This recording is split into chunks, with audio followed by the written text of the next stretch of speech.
community, and when we do, we unite them. We make the community stronger. What I do is something I wish someone had done for me, and I am so grateful I am able to. My name is Meera Batra. I help families see opportunities and succeed. I don't just wear the shirt, I live it. Give, advocate, volunteer, Live United. Go to liveunited.org. Brought to you by United Way and the Ad Council. Keyboard Cat, Hamilton the Pug, and Toast Meets World. These are some of the internet's most beloved pets. With millions of YouTube views, shares, Instagram likes, followers, and fans across the globe. But what do all these amazing pets have in common? Their stories started in a shelter. Start your story. Adopt a dog or cat today. Visit theshelterpetproject.org to find a shelter or adoptable pets near you. Training that pet to play the keyboard? Well, that's entirely up to you. Visit theshelterpetproject.org and hear more about Hamilton the Pug, Toast, and Keyboard Cat's amazing adoption stories. Start a story. Adopt a shelter or rescue pet today. Your perfect pet is just a click away at theshelterpetproject.org. A public service announcement brought to you by Maddie's Fund. Join the club that gives you stuff. Hey, thanks! Radio Loyalty. Here's how it works. Just click on the Radio Loyalty banner right now and sign up. Then you keep on listening like you already do. But now you earn points. Those points add up, and you can trade them in for stuff in the Radio Loyalty store. Earn more points by sharing your station with friends on Facebook and Twitter, answering surveys, and by using the apps in the New Players App Store. Pretty simple, right? Radio Loyalty. Click that banner to join now. You are listening to BeExposedRadio.com.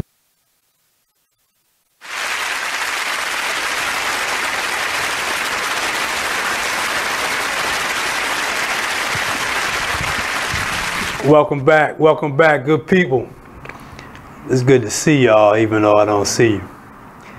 I am your host, Coach White. This is the Conflict Resolution Show. We have a very, very, very concerning community conflict that we need to address today on the show. We're going to be talking specifically about our Baltimore City public school system. The question that I want to leave to you as the viewing audience is, are our students and staff safe in the Baltimore City public schools? But before I get into that, I want to give a couple quick announcements, as I always do. First, I want to mention that I'm starting a jogging group. I'm not expecting that I'm going to get much participation, but I hope I do.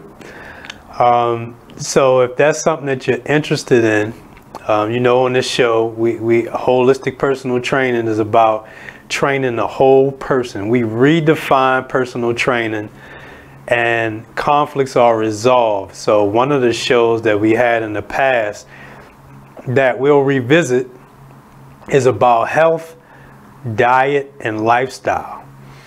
So it would be in our best interest to be good stewards over the bodies that God gave us, right? So I am starting a jogging group.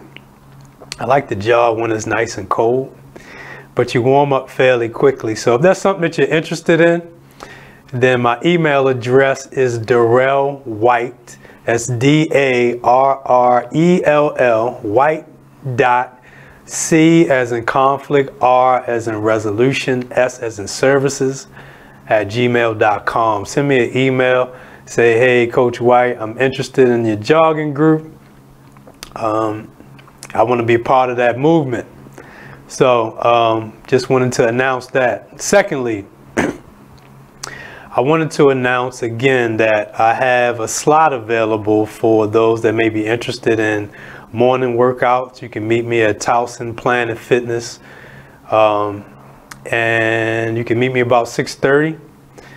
That opportunity will be available for you at 6:30 from Tuesday to Friday. First session is on me. You don't have to worry about that. But I want to help to be a part of your change from the inside out. Oftentimes we get so focused on changing our diet and exercising, we drop the weight and then we gain it right back because it wasn't a lifestyle, and or there's something going on in your life that may be warranting that change in your health. So join me in Towson. Again, even if you want to come out, give me a shout. That would be cool too. I'm there at 6:30 in the morning, Tuesday and Friday mornings. So also I want to mention poetry night. So every first and third Monday of the month, I'll be having a spoken word conference, if you will. And I'll send out the information on the Conflict Resolution Show page with the phone number and access code. And we're just going to do it via conference call. A couple brothers and sisters I'm expecting to get on and share whatever's on your heart to share. I love the spoken word. I think it's a great form of art and expression. So that will be every first and third Monday at 9 p.m. Also, every second and fourth Monday, which the fourth Monday will be tomorrow, we have Bible studies via conference call. Again, holistic personal training, good people, is about changing your spirit, training your spirit on the things that are right and righteous and good in the sight of God. So tomorrow we will be probably doing a wrap up. One of the topics on this show was about community conflict, was about actually intraracial conflict. Black on black male homicides is something that we discussed last week. We had Brother Marvin on. We had young brother Shalik on. Those guys were very, very instrumental in the topic. So there's a spin-off Bible study from 1 John chapter 3, verse 15. And the question that I leave you is, do we hate each other? We talked about that a little bit last week. If you didn't get a chance to check that out, you can go to YouTube and check it out. You can go to the Conflict Resolution Show on BeExposedRadio.com, and you can check out that segment from last week. So, with that being said, as always, I will extend myself to you if there's a speaking engagement, conferences, seminars, or any of the topics that we've discussed on this show, or if anything that comes to your mind as it pertains to conflict resolution, I will extend myself to you. Just, again, send me an email. It's darrellwhite.crs@gmail.com. So that concludes our announcements. I just want to kind of recap last week for those of you all who didn't have the opportunity to join me. And again, if you haven't liked the Conflict Resolution Show page, please do that. In the event that we're having any technical difficulties, my page is Darrell White. I'll be viewing live as I am now from my own page, so that you can see me and we can kind of connect on a visual note. But last week was very, very near and dear to my heart. That segment, on that segment, Brother Shalik shared his testimony, his story about, being caught up in that world of drugs. And he shared an incident by which he had been stabbed in the neck, taken down to shock trauma. Brother Marvin went in to see him, told the family, look, he's going to stay with me. And now he stays with Brother Marvin. He's not back in that same community where he had troubles. And he's working and he's doing well. And things are on the up and up. So his message to the viewing audience last week was, you have to change the people you hang around. Because I asked him, I said, Brother Shalik, how do we curb the violence in our communities? It seemed like the brothers are killing each other pretty randomly. And I gave some statistics from 2017 on gun violence in Baltimore City. Very alarming statistics that I gave. And it sounds like the OK Corral, which is not okay. But Shalik's message to you, the viewing audience, and I hope you guys at your dinner tables, this is time that we as a people come back together, start breaking bread together, and having these conversations. So Brother Shalik's message was very clear and succinct. You have to change the people you hang around. And I'm a firm believer, as I tell my kids, You become like the people you hang around. So I definitely agree with you. I'm very thankful that Brother Shalik came on. Brother Marlon, who's a giant, what I would consider to be a giant in our community. His message was, it's important that we do something about the loose distribution and sales of knives at our corner stores. He was talking about the importance of legislation changing to work in our favor. He gave a lot of good points. I won't dig too deep into that segment, but I encourage you definitely to go back at the YouTube page of Conflict Resolution Show and check out that segment from last week. I think that you will be blessed, and I hope that you will be, make sure that if you are a parent, you examine yourself and ask yourself, are you part of the problem or are you part of the solution? Because what you'll hear me say repeatedly on the show is that our first community is in the homes. And we mirror what we see as youth. We mirror what we see and what we hear in our homes. There are 3 ways to feed your spirit, man. By who and what you watch, by who and what you listen to, and by what you read. Those things are what you call soul food.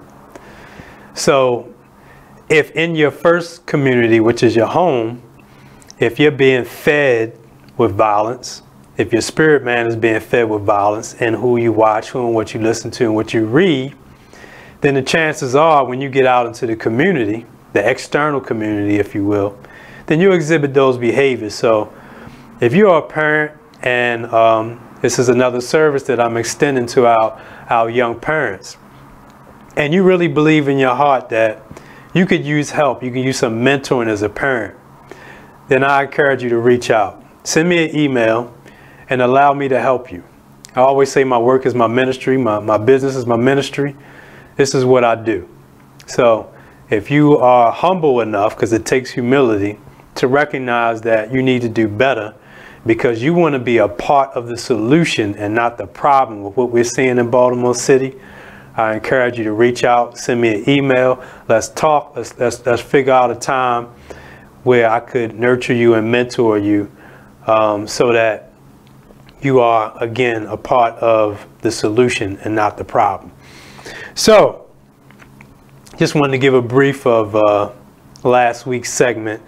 This week, again, the community conflict that we're talking about is about our Baltimore City Public Schools.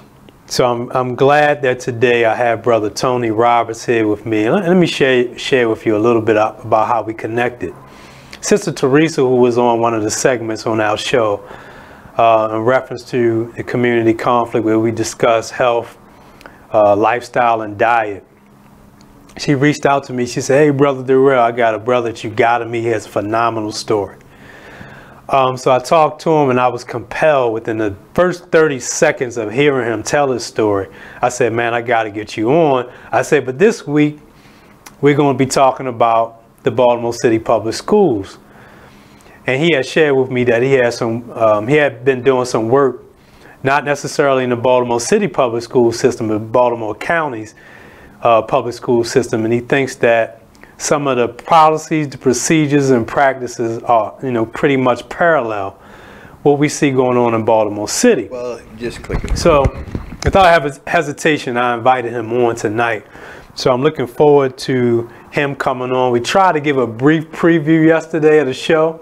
I try to do my previews from now on Saturdays at 7, but it didn't work out. I'm not that savvy. So it didn't work out as good. I think I at least gave a good introduction of him and what the show was about. So we are going to dig deep into that topic, and I have the code of conduct that I brought with me for Baltimore City Public Schools for this school year. So I did my homework.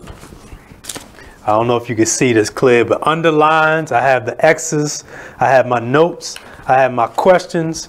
So I looked at, I think I got as far as page, I was going to say 7. I got to page 9. And I looked at the different levels of intervention. I looked at the fact that this is a progressive disciplinary code of conduct. And I have a lot of questions. Some questions I'm going to pose to you as the viewer. Some questions I'm going to pose to Brother Tony to give his take and his input. But I want you guys to hang on. The call-in number is 410-762-5657. That's 410-702-5657. So we be right back. I want you guys to stay tuned. And welcome to the Conflict Resolution Show. Stay tuned.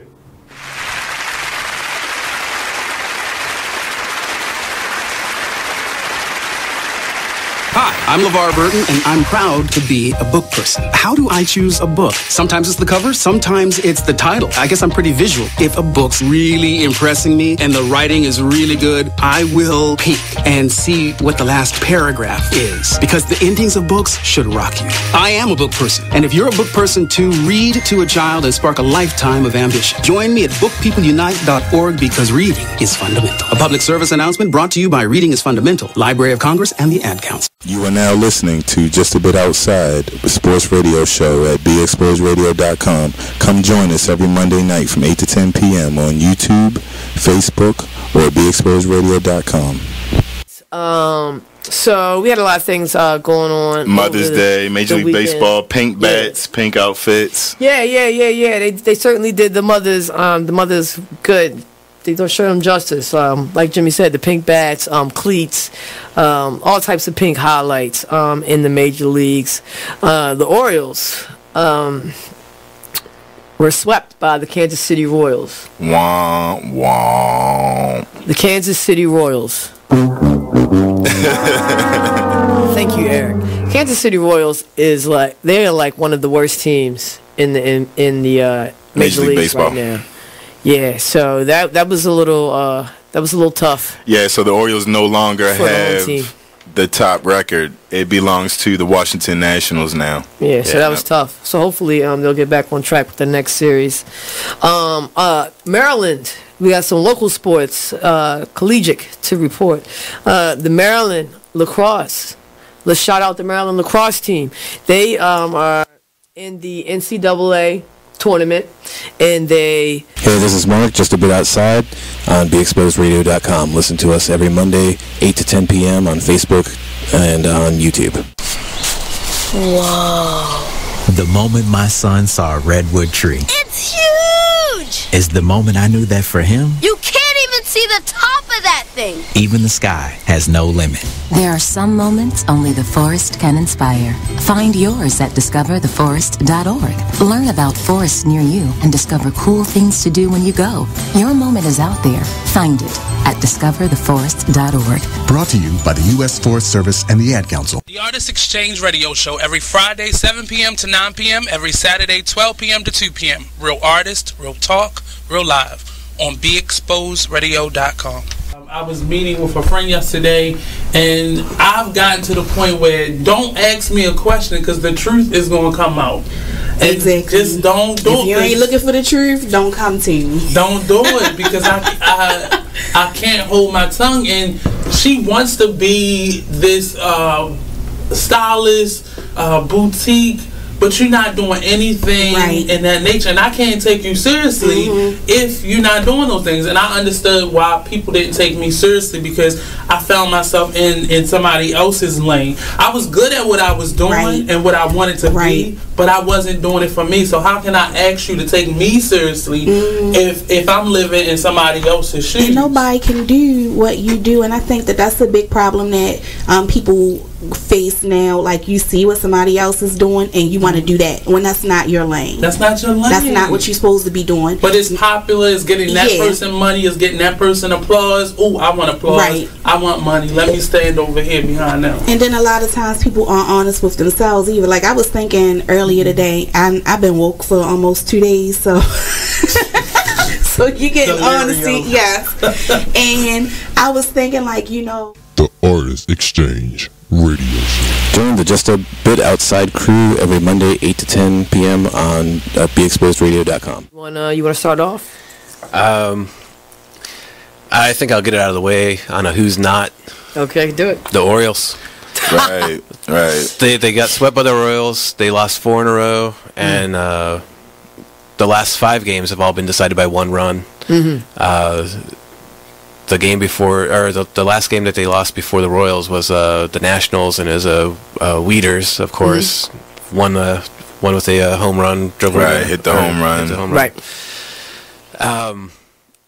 You are listening to BeExposedRadio.com.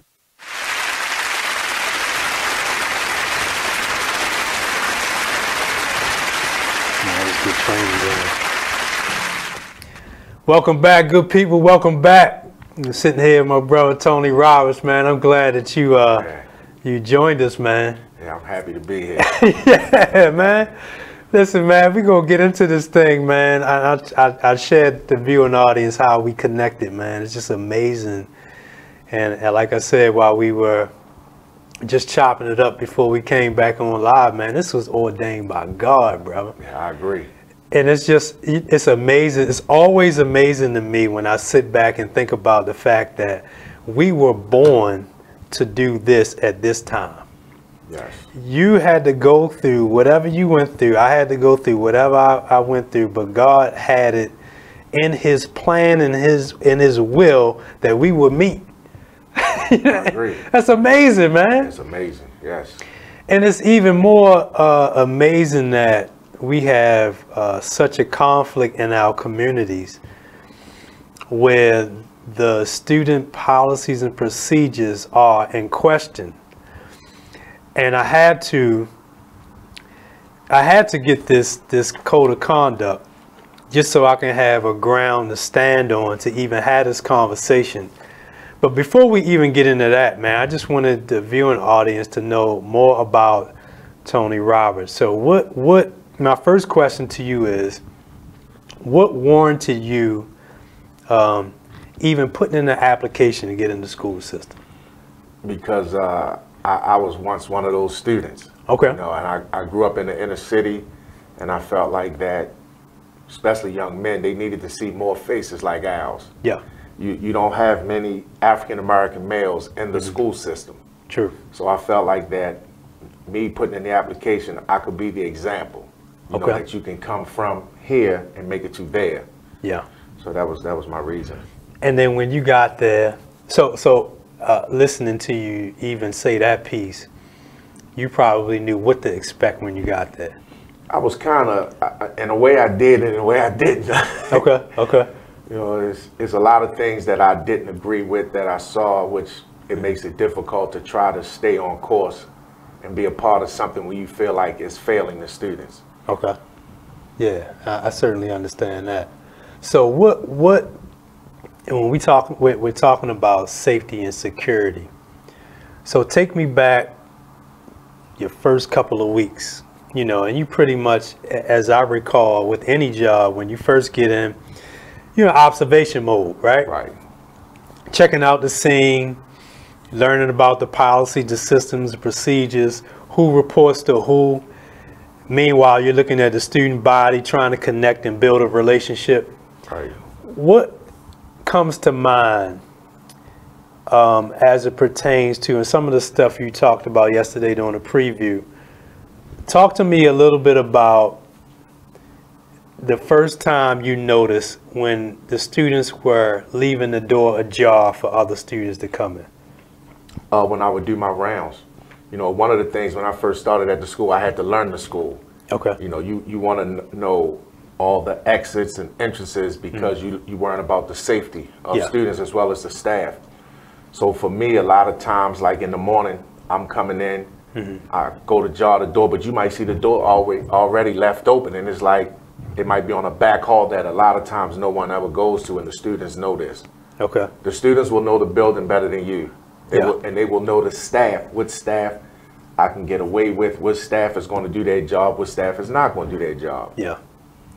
So with that being said, give me a visual. So how many floors are we talking about? How many cameras, if any?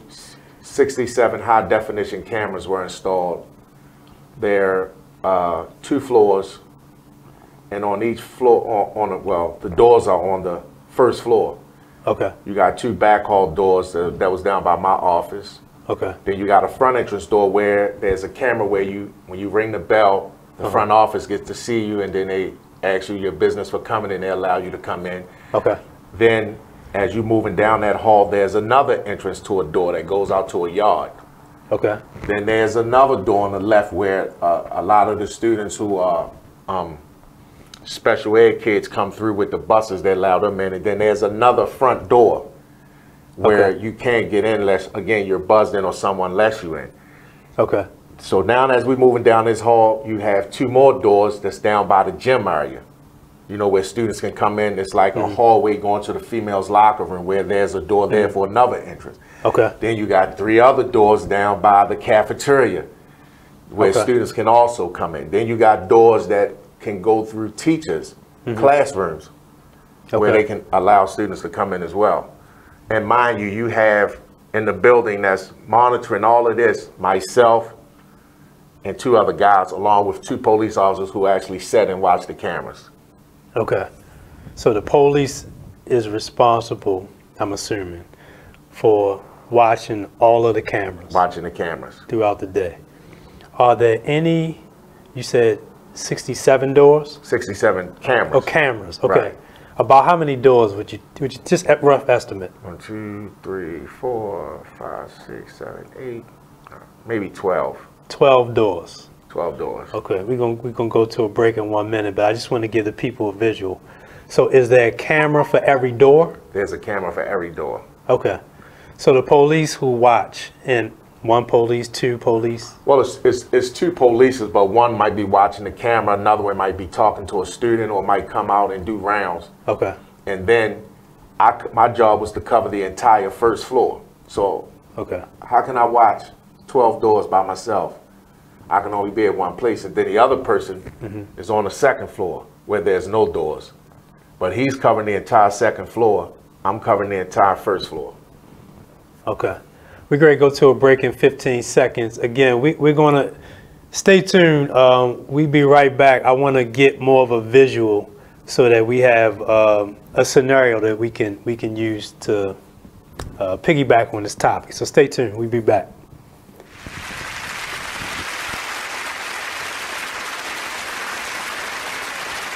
I'm LeVar Burton, and I'm proud to be a book person. How do I choose a book? Sometimes it's the cover, sometimes it's the title. I guess I'm pretty visual. If a book's really impressing me and the writing is really good, I will peek and see what the last paragraph is, because the endings of books should rock you. I am a book person, and if you're a book person too, read to a child and spark a lifetime of ambition. Join me at bookpeopleunite.org, because reading is fundamental. A public service announcement brought to you by Reading is Fundamental, Library of Congress, and the Ad Council. Green light. Hey girl, school zone. I'm getting hungry. Car changing lanes. You want to meet me for pizza? Stop sign. Intersection clear. Yeah, street. Pizza sounds good. Ballin Street? Girlin Street! It's hard to concentrate on 2 things at once, like texting and driving. Stop the text, stop the wrecks. How will you stop texting and driving? Tell us at stoptextstopwrecks.org. Brought to you by the National Highway Traffic Safety Administration and the Ad Council. So, Jacqueline. Yes, Mom? I wanted to talk to you about something, and... Oh, wait. Hold on. I just got a text. Oh, there's another one. Wow. Busy me. So, anyway... Oh, wait, Mom. I just got a message. My friends keep commenting on my comment. Oh, there's another one. So many comments on my comment. Oh, I can't wait to watch TV tonight. Playoffs! Hey, guys, check out my new video game. Pew, pew. Wait, Mom, what? Huh? What? Hold What'd you say? Wait a second, what? This weekend, unplug. Take your family to the forest. There's nothing in the world like experiencing nature firsthand. Trees, paths, bluebirds, streams. Getting closer to nature can get you closer to your family. To find the forest nearest you, go to discovertheforest.org. Brought to you by the U.S. Forest Service and the Ad Council.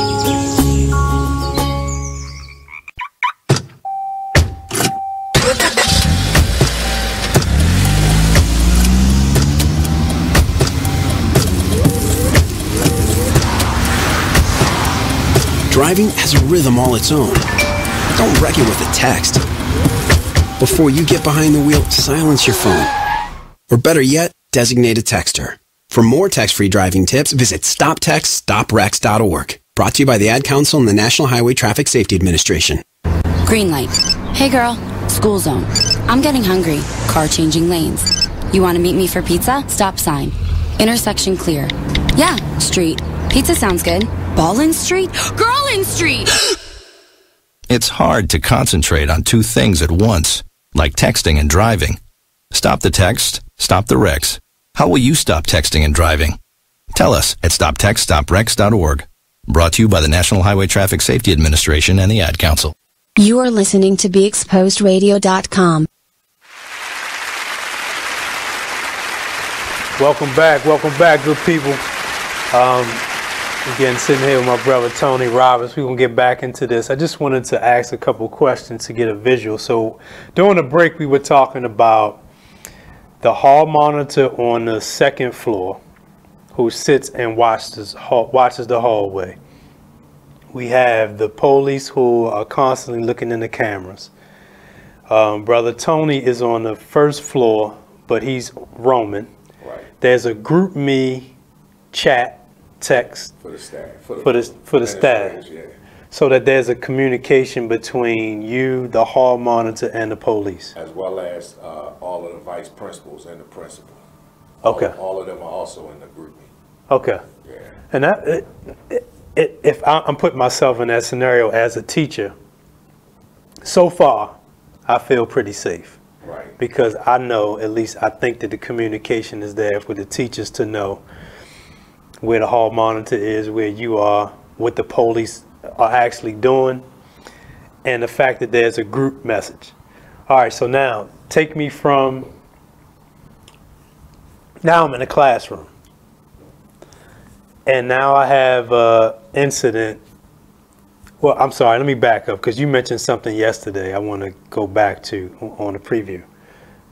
So the door's ajar. The police can see that the door's ajar. 3 students, 3 or 5? 5. It was a total of 5. 5 students come in the building. Take me from there. 5 students come in the building. Obviously, police didn't catch it. Okay. They was able, because the kids, they had on backpacks. And that's another thing, like, you want to always be mindful of. This school has a total of like 1,300 kids. Go ahead, keep talking. I'm going to just grab your mic real quick. So with okay. 1,300 kids, you have to be mindful of faces. You Okay. might not know all the names, but you need to, every day, my job, I'm at the front door, so when everybody coming in, I'm looking at faces. If you look different, I'm going to pull you up and say, hey, how you doing? Welcome to Milford. Are you new? What's your name? Do they have IDs? Some students have IDs, but some students will be like, I left my ID home. And we So what do you do when students say? Well, I said, I need you to go with me so I can run your stuff. So we walk into the office, but then the principal was like, let's go in my office. So she said, give me your name. And he gives the name. She punches in. She says, nothing comes up. And she said, you go here? He says, yeah, I just transferred here from Woodlawn. She punches it up again. Nothing's coming up. So then when the officer comes in, the officer goes in his backpack, pulls out his stuff, try this name. Boom, picture comes up. What you doing in our school? You don't go here. Wow. You know, but sometimes, like I said, when those guys came in, if you see guys with backpacks, you might feel like they're students. I'm not going to question them, and they just go into class.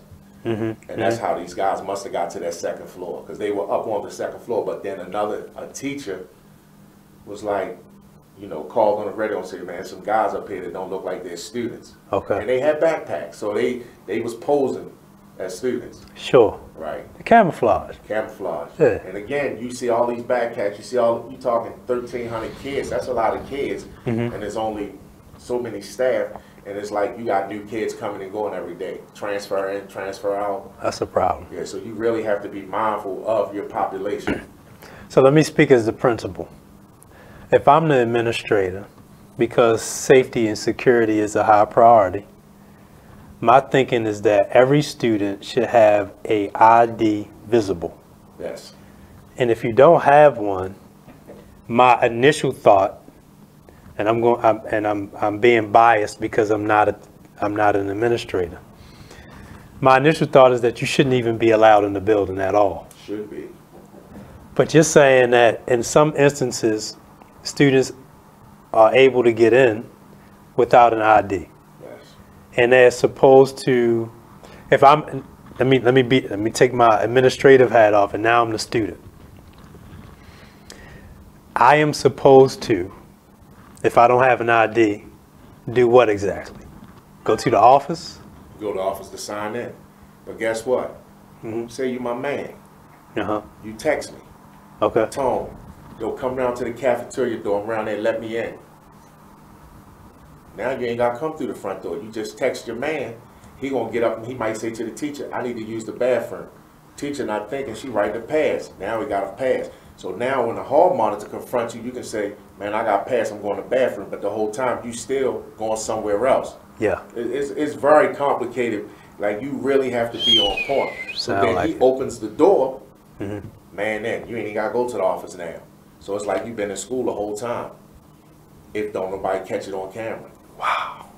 And if you got 67 cameras and you only got one person monitoring the cameras because you got the principal doing something, vice principal doing something, another person writing something.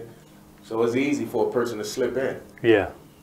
So just hearing that, it sounds to me like the easy resolution is to have more than one person watching the camera, because let's just say Darrell is monitoring the cameras, but I gotta go to the bathroom now, right? Or anything. It's my lunch break. I never took lunch. From the time I worked 2.5 years, I never took a lunch. Because if I took a lunch, anything can happen. I don't care if my lunch is 30 minutes, 15 minutes. Within that time frame, if I happen to leave to go get lunch, or if I go to sit down and have lunch, we're talking about 1,500 students. Somebody's going to call for something. Yeah. And a lot of times teachers, they'll say, the officer call me and say, Mr. Roberts, they need you in the gym. I got to come all the way from here, all the way around to the gym to take care of a situation. It's on my floor. Gotcha. You know? And then they might say, now they need you in room 111. Now I got to go all the way to room 111. Mind you, I got to transport this kid from the gym to what we call it ALC for in-school suspension. So it's like, I never took a lunch. Never. I didn't. So was the, and I'm just asking because I don't know, the hall monitor upstairs, is he a part of your team? Part of the team, yes. Okay. So neither one of you have relief? We don't have relief. There is no relief. And what would you say the average classroom size? Oh, you're talking 25 to 30 from kids. Easy. So you have one teacher, 25 to 30 students in the classroom. Yeah. One hall monitor, and I'm just picking on the second floor. One hall monitor on the second floor. A fight breaks out in the classroom. They're going to call a code. The teacher? No, or the hall monitor, which we had done. We had two girls fighting in the hall, and they said code 3. That's automatically fight. So that means, so if I'm the teacher, I'm picking up a radio and I'm saying code 3? Or you picking up the phone to the office. But if the fight taking place in the hall outside of the class, then the hall monitor's going to holler code 3. That's a fight. So then we automatically know wherever we at, we got to get to that floor to try to break. And you know, we had a situation, two girls fighting. They knocked over the Deer Park water. Bro, I'm running through the hall and I hit that water and it's like almost lost balance, sliding down. You trying to break up girls from fighting, and you got people trying to jump in and all this and that. Yeah. But it still take time to get from one area to the next. To another. When you, as you are describing this scenario, the first thing that comes to mind is, and I'm not trying to plant seeds in the viewers' minds. It's not my motive.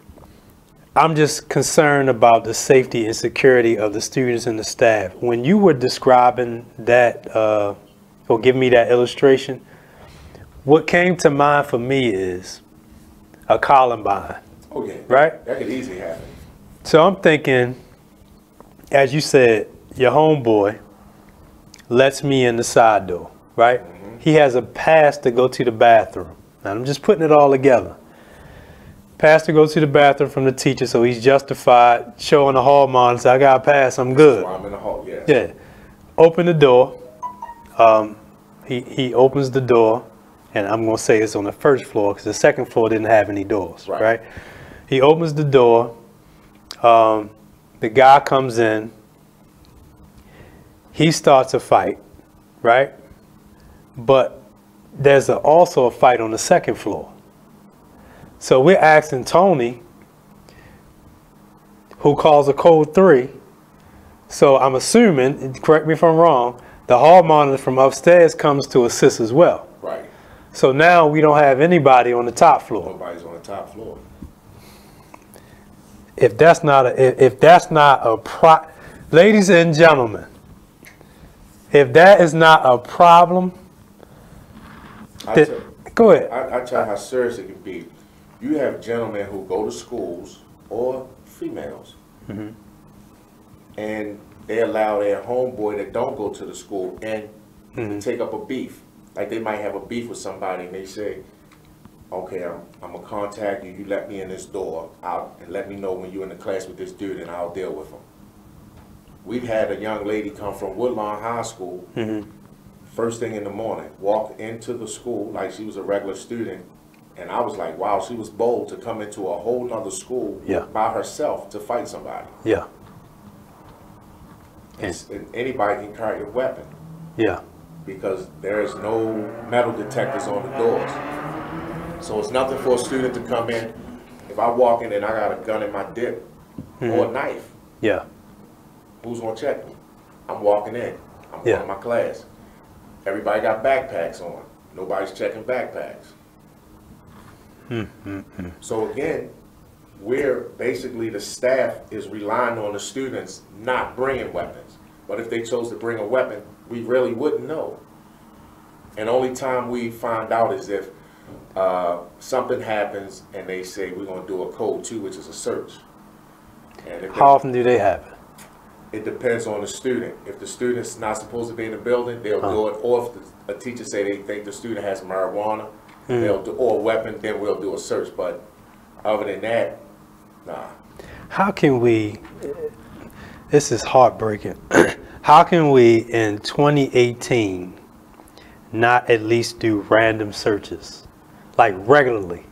Like, I think that students should be so off balance that, you know, we get together, me, you, the school police, the hall monitor, we alert the teachers and we say, hey, look, you know, this is a day, just like we would do a random fire drill.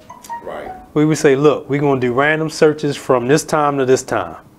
I don't understand why that's not happening. They're going to feel like you're violating the students' rights. Almost. I'm just telling you, they're going to feel like you violate. Or the student, if they smart enough, the student will say, they're picking on me. And then if the parent go to the school board and said, I want to know why your staff keeps searching my son. I had a parent go to the school board on me because I told her son to take his hood off. She said, I feel like he's picking on my son. And I said, ma'am, anybody that enter this building, we need hoods off. Like you said, Columbine, the shootings. Yeah. If you got your hood on, the camera might not pick your face up. So I need, once you come through the door, hood needs to come off, your hat needs to come off. Okay. Because I need to visually be able to see if you somebody that belongs in the building. But if you got the hood on, then the camera might not pick you up. Right. But you got parents who will still, if they feel like the son said, well, he don't tell everybody to take their hood off, they just picking on me. And it would be the same thing if we did them random searches. The parents gonna buck to the school board, and the school board gonna say, shut it down. So it sounds to me like there's no support from the school board. No support at all. I don't, and that's another reason why I wanted to talk about this conflict. This is crisis mode. We are at a time in our society where we got to do something now. Like, we should be having, if we're going to be having any meetings, this is something worth meeting about. This is something worth saying, look, we're going to forget Professional Development Day. We need to take a day because we are concerned about the safety and security of our students and our staff. We need to take a whole day and figure out a plan to address this so that everybody feels safe, because even from the preview we had yesterday, the preliminary talk that you and I had, teachers are burnt out. They don't feel supported. And if I can use your phrase, and I'm paraphrasing, some of them may get to a point where, look, I'm just coming to get a check. I'm not even going to intervene as much, and then I'm out of here. They're there to get their check and keep their benefits in retirement. Wow. And again, it's as a teacher, you're frustrated when you're trying to do a job that you went to school to do, and it's like you wearing handcuffs. You can only do but so much. It's like it's just like certain schools don't want you to suspend kids. Why? Because then the suspension rate is up, and then you might not be around because they might say, well, maybe this person they can't do the job. They have too many suspensions. So instead of suspending the kids, you reword it and do other things, and it keeps your suspension rate down. So it looks like the school is going along fine. Man, that's pretty sad, man. Again, if you guys, please call in. We would love to get your feedback. I'm almost at a loss of words. As Tony is describing this, and we're going to go to a break in a minute, I'm thinking about, again, an incident where I may not even like a teacher, right? But the whole objective is for me to distract you guys on the first floor. Yeah, that could so that I can get my pass, I can let somebody in, they can go right up to the top floor. We can cause a little fake ruckus to draw your attention to the first floor, and this teacher upstairs getting beat to oblivion. And there's nobody up there. That can happen. So we gotta do something about this. We're getting ready to go to a break shortly, but I have again the Code of Conduct for 2018-2019, and I'm going to be discussing this. I have underlined, highlighted, put X's, and I haven't gotten through all of it. But so we're going to look at what the policy says, what the Code of Conduct says, and Brother Tony, I'm just going to ask you to chime in, and we're going to pick this thing apart, because if this does not guarantee, or at least come close to guarantee, that the students and staff are safe, then we need to revamp it. And this is worth meeting about. Professional development, put it aside. Let's deal with this. Stay tuned. We'll be right back.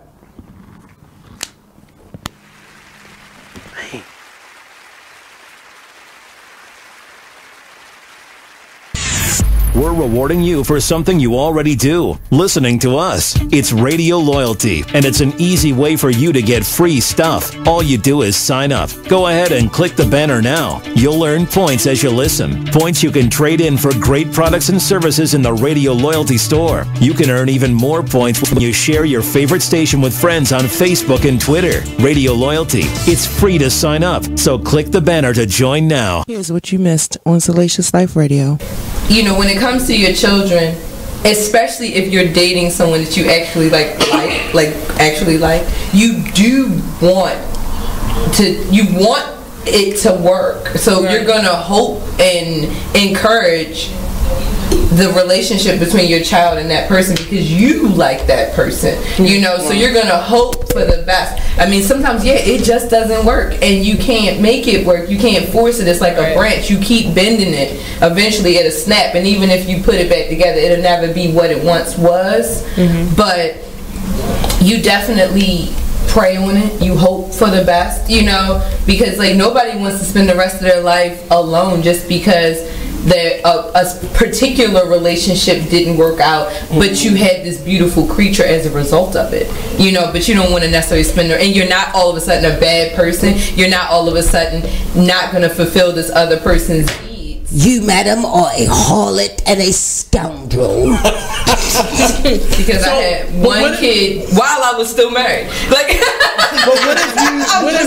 I take that back. what if the situation turns around the other way? So you ready for your child to meet? They meet the person, and this person is a giver. So this person's buying your child lots of gifts and wanting to. I would usually.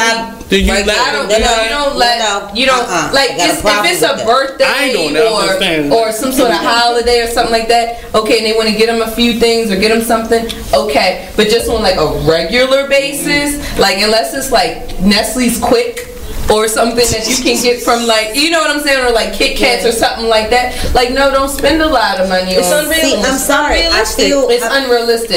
Like, don't try to buy his. Tune in live to Salacious Life Radio every Wednesday from 9 to 11, only on BeExposedRadio.com. Well, Jason, I've got to tell you, you're pretty much everything this company is looking for in an entry-level candidate. Great. Your resume isn't quite what we're used to, but you've got a fantastic work ethic. Thank you. And I'm impressed by how you carry yourself. So, should we talk about the job? What? The job? Oh, sorry. Yeah, I have no way of recruiting or even meeting you. This interview didn't happen. It may sound ridiculous, and that's because it kind of is. There's a huge pool of talent your company is missing out on. Meet the grads of life. Who are they? Talent worth knowing about. Young adults of unique determination and experience. An ideal fit for your company in an entry-level position, internship, or even mentorship. They might not have every qualification you typically look for, but they're exactly who your company needs. Man, we really could have used him. Don't miss out on a resource many innovative companies have already discovered. Go to gradsoflife.org to learn how to find, cultivate, and train this great pool of untapped talent. Brought to you by the Ad Council and gradsoflife.org. You are listening to BeExposedRadio.com.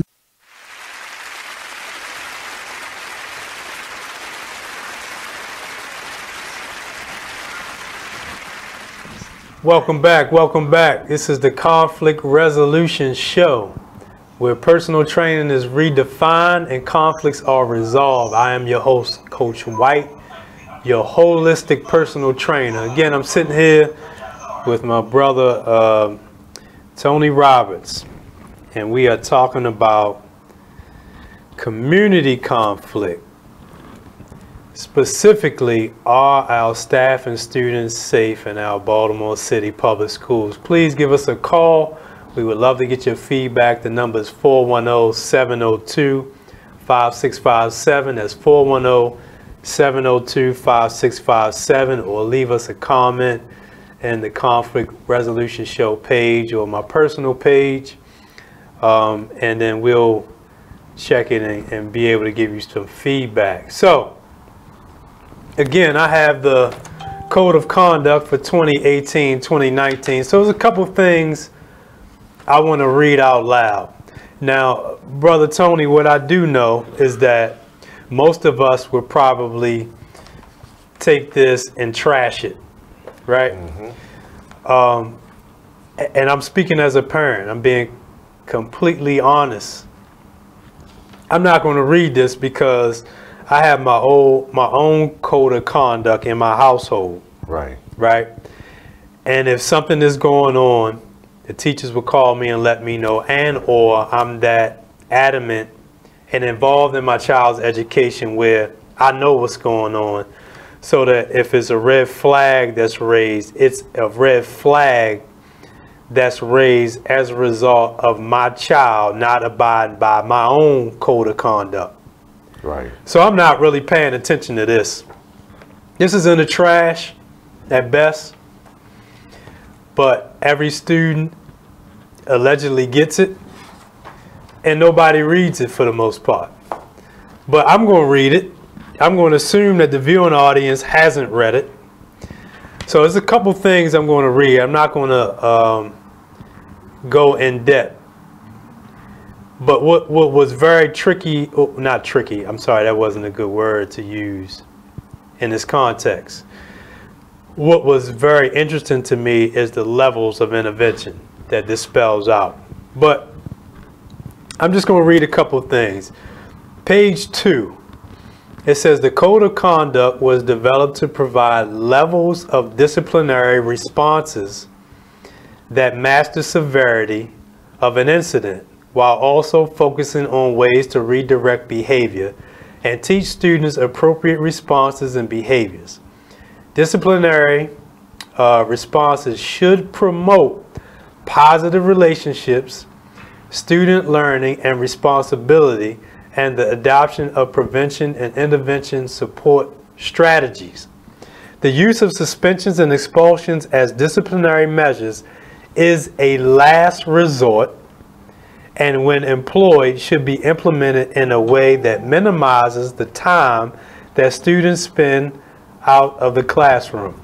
Hey, Brother Tony, as you hear this, right, feel free to interject at any time. Yeah, I'm just listening. Listen, this is, I don't have a problem with what I read so far. Right. All right. So let me read on.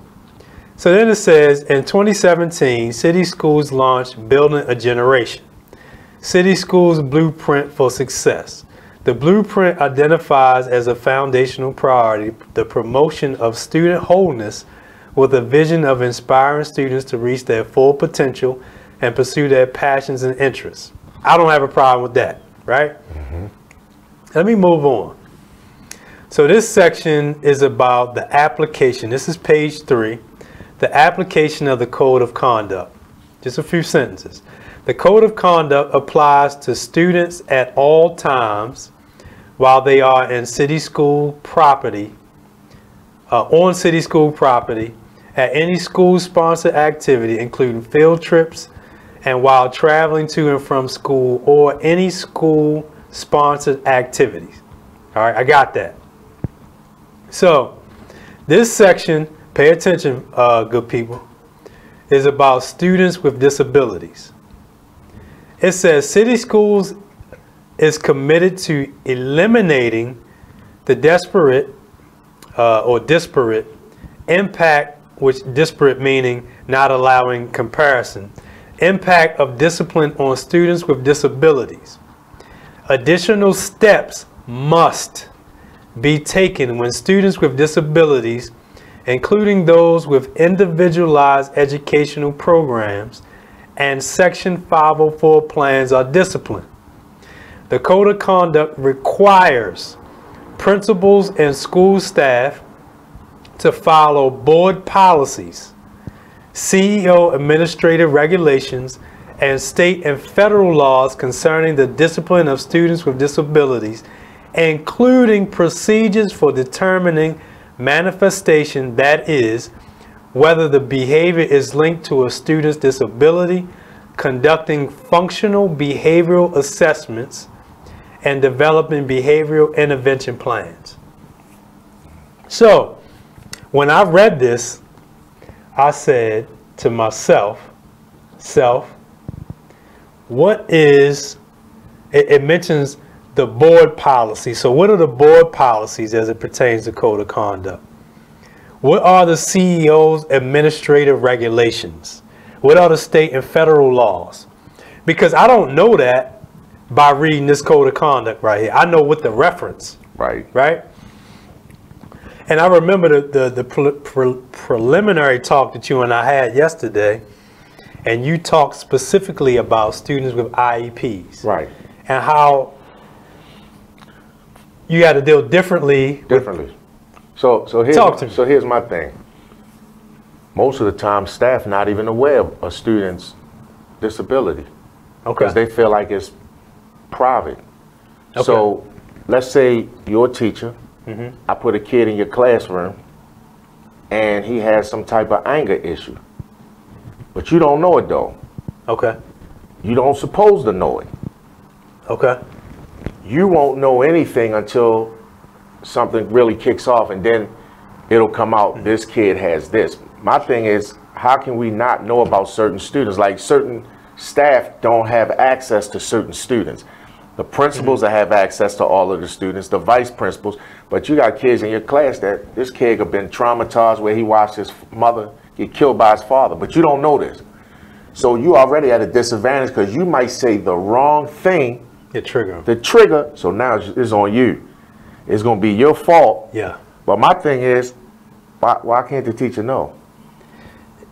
As you were talking, I was saying to myself, as a teacher, I would want to be empowered with that. You want to know. You need to know. Yeah. Because again, you could say one little thing and this kid go from 0 to 100 and might attack you. And they're going to say it's going to be on you No matter how you spin it and say, well, I didn't know, they're going to still say you shouldn't have said X, Y, and Z. And then, to me, the IEP that stuff has nothing to do with the behavior. Most of that is, okay, the kid might not be on a certain level for reading and writing. But in the court system, in the real world, they don't talk about IEPs when you go to court. Right. They don't say, well, this young man shot, or them gentlemen who just killed that female officer out there in Perry Hall. Some of them boys might have IEPs. You think that's going to come up in court when they go to court about an IEP? Not at all. Doubt it. So we're making excuses for the kids now, and they're setting them up for failure. Because if a student know that they can manipulate a code of conduct, they know that they can walk out of a classroom because they labeled, so they have the freedom where other students can't walk out, but this kid, well, walking out is the way I process, so I'm gonna walk out. Yeah. This kid doing any and everything he wants, and he could be using the system to get over. Yeah. And imagine how frustrating it is to a teacher where every time she get in a he get in a conflict with a student, they cuss you out and then say, I need to walk out, and they walk out and they come back in, and then you don't let the kid in. It's on you. Because then the parent gonna say, why was my son not let back in the class, or my daughter? So now it's, once again, they don't care what your situation was, what was said. This kid has an IEP or 504. They can basically do what they want. If I'm a teacher, and pardon me if you guys have already been doing this, I am raising Cain about not having information specifically about any behavior problems that exist with the student that's in my class. I need to know what their triggers are. If in fact these triggers are outlined and spelled out on something that's tangible that I can refer to. Me being a behavioral person, when I was at Milford, my first year I had access to everything. Like, I could punch your name in. I could go all the way back to your middle school and see this kid had an arson charge, this kid had this kid had that. The next following year, they took it from us. They say they felt like only administrators needed to know this. So they took it from us where we didn't know and teachers didn't know. So you really, and when you get into a conversation, imagine I confront a student in the hallway and he say, F you, man, get out my face. I don't know anything about the kid. I don't know his background, where at least if I had access, I would have a different way that I could deal with the kid to not try to trigger something that would send him off, or her. Whose responsibility is it? Because I think what I'm hearing you say, we're going to take a pause for 1 second. We have a phone call coming in. Welcome to the Conflict Resolution Show. Who's with us this evening? Hello, how are you? Good, how are you? Jones, and I was listening to what you guys were saying today. And some of what the gentleman is saying, I absolutely agree with. I have a son who has an IEP. I'm doing pretty good. Okay. The issue that I had with Randallstown High, Milford Mill High, see, they don't really have real interventions to help these children. A lot of these children have trauma before they get here because we're also dealing with the opiate epidemic. So they have alcohol fetal syndrome. They have mental health disorders. See, a lot of their needs aren't being met before they even get to the school. And then you have things like Common Core that's really not teaching them and keeping their interest while they're in there. Yeah. So the intervention that the school may use, when you're feeling upset, honey, just get up and leave. Where the hell is that helping him? Yeah. Where is that helping him? Totally agree. And what they are doing, because my son had that as an intervention, it was his cool-off time. And I didn't even know that until I happened to have come to the school and checked on him and said, what the hell are you doing in the hallway? Get your ass back in that class. Yeah. So, I'm sorry, what's your name, man? They can't talk to him like that. But see, they didn't have anything set up like maybe a behavioral plan, being able to call me or to have some type of system on a daily basis that I can be accountable for his behavior. So so this is what I hear you saying. I'm sorry, what's your name again, ma'am? Pamela Jones. Well, thank you for calling, Ms. Jones. So what I'm hearing you say is that there were some things that were put in place in writing, correct me if I'm wrong, that you weren't even aware of to help your... And because you really don't understand it.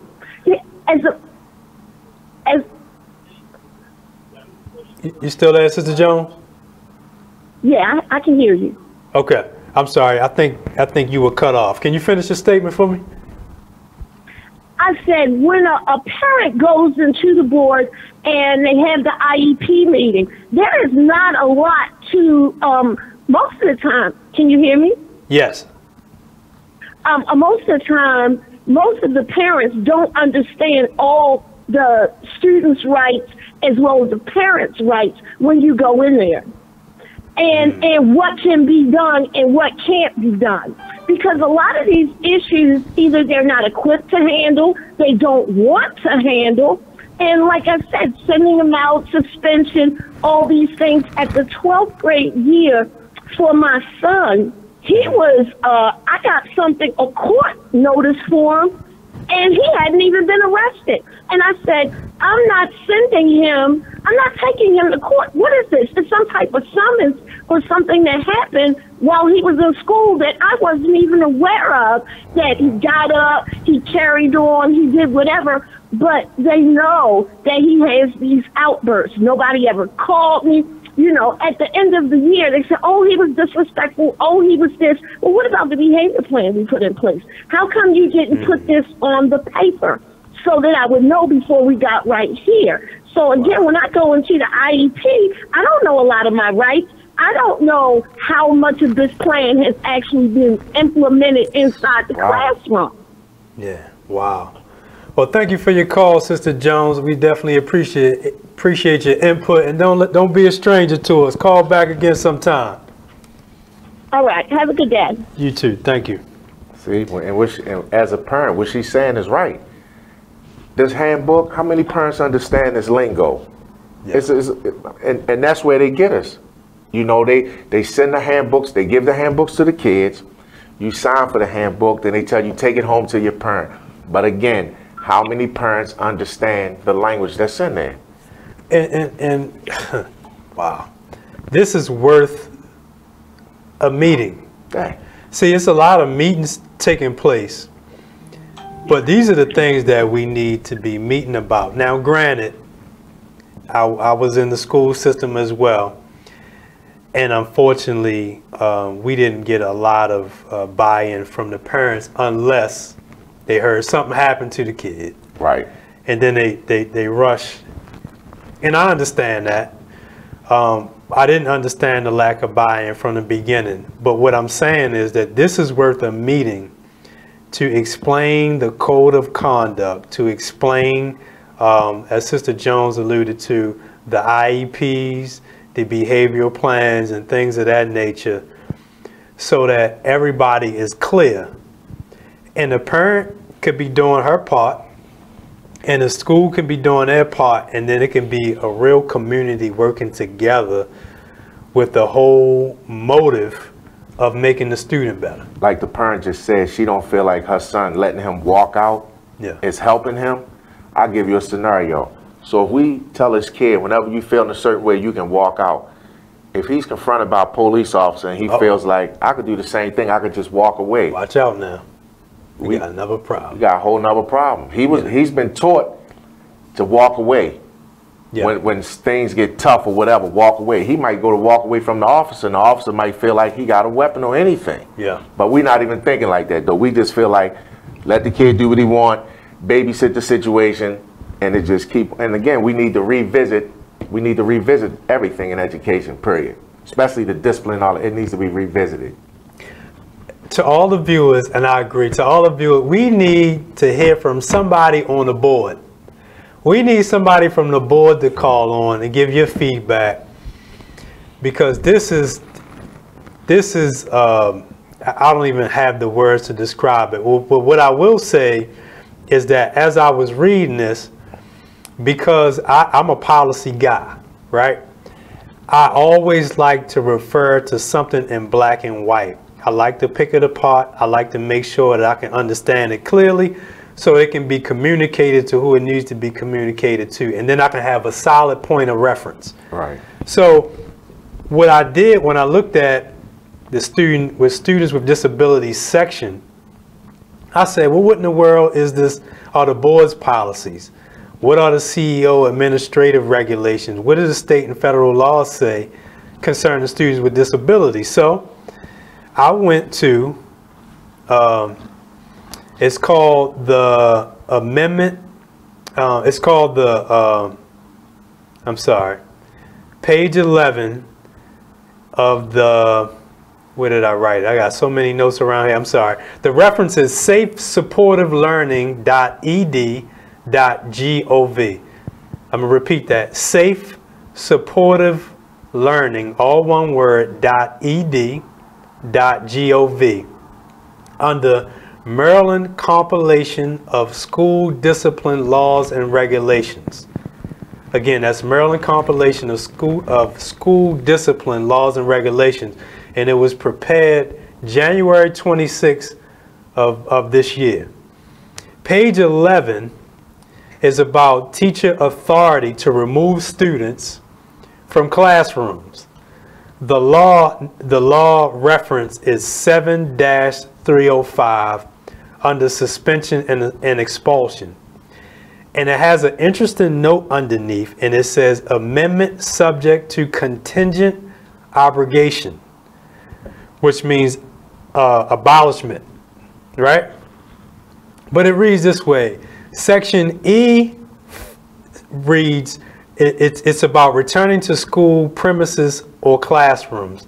4I says if a student has been suspended or expelled, the principal or a designee may not return the student to the classroom without conferring with the teacher. Then it says, let me turn my little notes to the side. 4E, Roman numeral 2 says, if the disruptive behavior results in action less than suspension, the principal or a designee of the principal shall confer with the teacher prior to returning the student to that teacher's classroom. Now, when I read that, that sounds safe. But the question is it happening? No. No, indeed, it doesn't happen. Unbelievable. It doesn't happen at all. Teachers not even brought into the equation to sometimes say, well, do you feel safe with us putting this student back? When these students get put out and these students go to the board and the board determines if they should go to an alternative school or not, most of these kids, if they come back, the teacher has, because the teacher's not at the board meeting. Right. The principal and them go. It's not the teacher. You know, and I tell you a scenario where my son, he's 7, my stepson, Junior, or my son. Yeah. He goes to an elementary school, Baltimore County. A little boy made a sexual pass at him. Okay. Teacher calls home and says, my son calls this little boy a name. We asked him what happened. That's when we found out the boy made a sexual pass at him. When his mom went to the school and confronted the principal, she said, I would like to meet with the little boy's mother and father. They say to her, oh, we don't do mediations between parents. Now, I show up at the meeting and I'm sitting there now and I got my badge out. Okay, I work in Baltimore County, I know the procedures. And I'm like, well, that's interesting because I said I work at a high school and we do mediations all the time. Yeah. And the guy was like, well, and then I said to the guy, so let me ask you a question, sir. Why was my son sent to a psychiatrist without our permission? So it's like, he says, oh, we don't need y'all permission. Oh, wait a minute. So you telling me a little boy made a pass at my son and you gonna send my son to the psychiatrist like he's making this up and then we're not notified? And you telling me that's procedure? Yeah. That's a tragedy and a travesty. He doesn't go to the school anymore, but I mean, yeah, we pulled him out the school. But it's crazy that, and again, this guy felt, and then he said, well, we're investigating. Okay, nobody sent anything home. One of the things when I worked at Milford, if you came into the office with us and we're writing you up, the parent is first we're going to make the phone call while you're standing right in front of us to your parent. Yeah. Hey, we have your son, he's in here, he's cutting class. You get the call. Then you're going to get a letter that's going to come home. Okay. We're going to mail you a letter. We're going to tell you your son or daughter's going to bring a letter, but then we also going to mail you a letter in case they don't bring it. Okay. And then we document every time that they come in. So everything is documented. Okay. But this school didn't do that. I said, dude, nobody sent us anything. And this guy just tried to keep maneuvering around while we're investigating. What's there to investigate? And the teacher said she didn't know. So my question to the principal was, so when this little boy was making a pass at my son, where was the teacher? All right. I'm sorry, we're going to go to a call, but we're going to also go to a quick break. So caller, introduce yourself. And if you don't mind, we're going to put you on hold during a break, and then we're going to allow you to speak on the topic as soon as we get back. So who's joining us? How you doing? This is Nicole. Hey, Miss Nicole, how are you? I'm good. I got a cold, but I'm all right. Good, good. Can you do us a favor? Do you have a question that you want to ask? And then if you don't mind holding, we're going to put you on hold during a break, and then we're going to come back and address it? Yes. Hello? Yes. Can you hear us clear? Oh, yeah. Oh, yeah, I was watching the live. Can you hear us, Sister Nicole? I'll hold. You'll hold? Hey, Tony. Hey, Nicole. I'll hold, yeah. Absolutely. All right, so stand by, Sister Nicole. Your call is important to us, but we get ready to go into a break. We'll be right back. Yeah, I see a lot of big shots. All right, I'm holding. Thank you.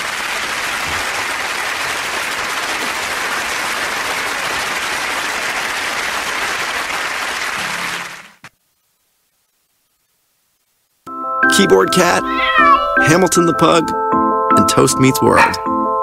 These are some of the internet's most beloved pets. With millions of YouTube views, shares, Instagram likes, followers, and fans across the globe.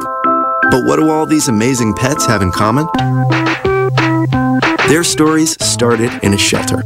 Start your story. Adopt a dog or cat today. Visit theshelterpetproject.org to find a shelter or adoptable pets near you. Training that pet to play the keyboard? Well, that's entirely up to you. Visit theshelterpetproject.org and hear more about Hamilton the Pug, Toast, and Keyboard Cat's amazing adoption stories. Start a story, adopt a shelter or rescue pet today. Your perfect pet is just a click away at theshelterpetproject.org. A public service announcement brought to you by Maddie's Fund, the Humane Society of the Artist Exchange Radio Show every Friday, 7 p.m. to 9 p.m., every Saturday, 12 p.m. to 2 p.m. Real artist, real talk, real live on BeExposedRadio.com. I was meeting with a friend yesterday, and I've gotten to the point where don't ask me a question because the truth is going to come out.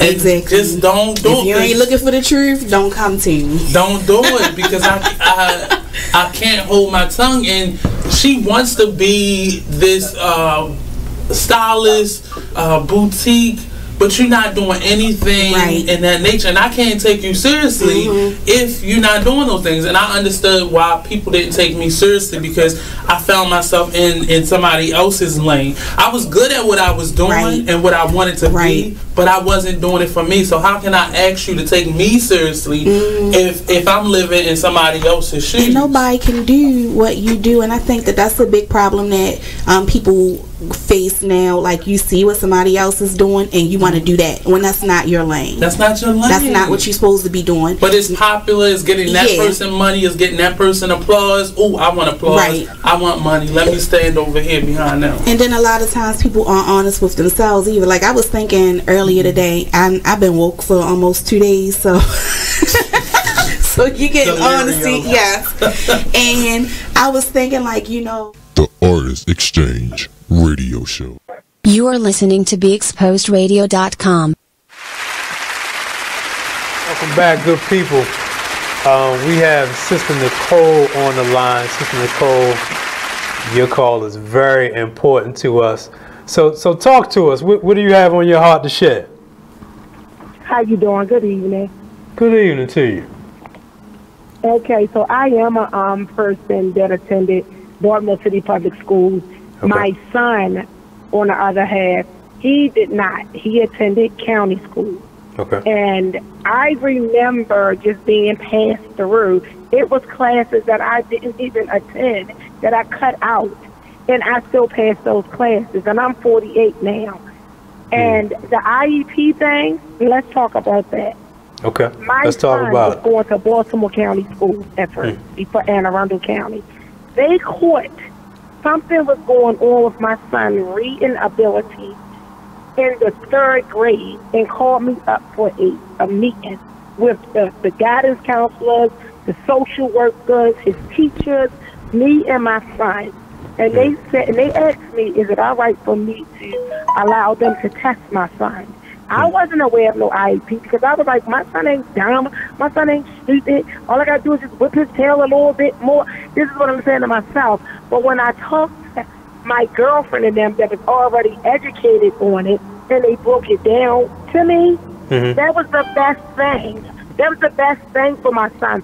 My son went all the way to college carrying his IEP, okay? Graduated and played for Detroit Lions, okay?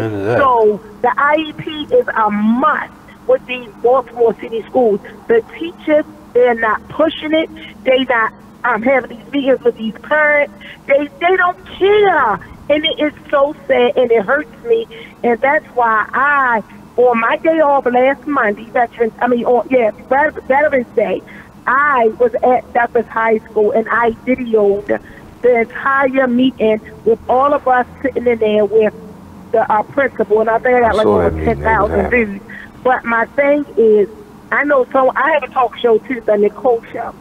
And it's sad because someone just came on my live, I don't know who she was, and it's okay. But she said to me, what is this? So I'm, texting and telling her what it was, what your show was about tonight.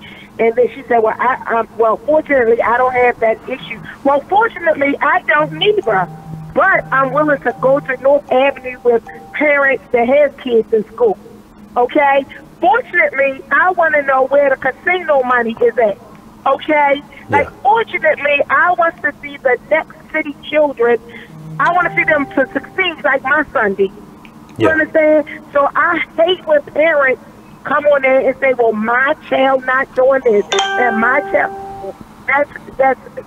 that's unheard of. That's just ridiculous. Yeah. Well, thank you for calling, Sister Nicole. Don't be a stranger to us. We definitely appreciate your input. I'll be waiting for you to call me to bring me on your show. Okay. I look forward to it. Thank you. All right, Tony. Hey, how you doing, Nicole? I saw you at Douglas the other day. Okay. All right, have a good one. I actually I'm sending them an email because I'm an alumni of Douglas. Okay. So I also was trying to get up there to speak to see what, because that's where the young lady was who assaulted the teacher. Yeah. Yeah, to try to talk to somebody to see what's what, so. Yeah. Yeah. So Brother Tony, let's go back, and again, we welcome your phone calls, 410-702-5657. That's 410-702-5657. Give us a call or leave a comment on the Conflict Resolution Show page or my personal Facebook page, and we'll be sure to respond momentarily. I was saying I'm a policy guy, and I was reading to you from this Maryland compilation of school discipline laws and regulation that everybody has access to on safesupportivelearning.ed.gov. safesupportivelearning.ed.gov. Go and check it out. And I'm going to read this again, because this is a problem within the problem. Page 11, section E, 4, Roman numeral 2. If the disruptive behavior results in actions less than suspension, the principal or designee of the principal shall confer with the teacher prior to returning the student to that teacher's classroom. If I'm reading this as a teacher, I'm saying that sounds safe. That sounds like the right thing to do. Right. But what you shared with me is, in most cases, that's not even happening. That's not happening. I've seen where students curse a teacher out, threaten the teacher, go get suspended, or maybe be an in-school suspension for maybe a day, maybe 2 days, maybe get a 3-day suspension. When they come back, they're back in the classroom. They're not going to ask that teacher, do you feel safe having this kid back in your class? They just going to say the kid was suspended. Yeah. They might have a conference with the teacher and the parent. But again, does the teacher feel safe? Yeah. It's the bottom line. They don't have a say, so the kid's coming back. They just gonna have the teacher talk to the parent to just say, okay, this is what happened. Then most of the time it's like, well, my daughter or my son said you said this. So it's a bunch of he say, she say. Yeah. It has nothing to do with, you know, do you feel safe, like going to the teacher before we even have the parent conference? Before we had this parent conference, do you feel safe with this student coming back into your class? If I'm a teacher, teachers, we need to hear from you. 410-702-5657. That's 410-702-5657. If I am a teacher, I am raising Cain.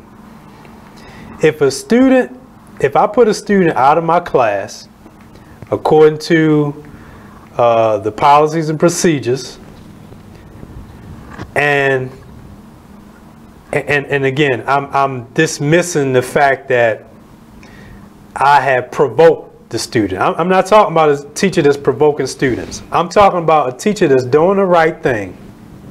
If you have put a student out of the class, according to the policy, and a student is let back in your class with no conversation whatsoever, that is a problem for me, brother. That is a problem for me, and I feel less than. I don't feel empowered, and I may just hand in my resignation, depending on how many times that's happened. And that's something that definitely needs to be addressed, and it needs to be addressed immediately. But I have a scenario, something that you remind me of. So we're talking about safety, right? Staff and students. So let's say we have a student or a student body of about, or a student class from about 20 to 20, or as you said, 25 to 30 students per classroom with one teacher. What you explained to me yesterday in the preview is that there are instances where a student would make an allegation about the one teacher, and his homeboys would write statements to support it. So we're going to go to a break in about 30 seconds, but we're going to play out that scenario because teachers are not empowered enough.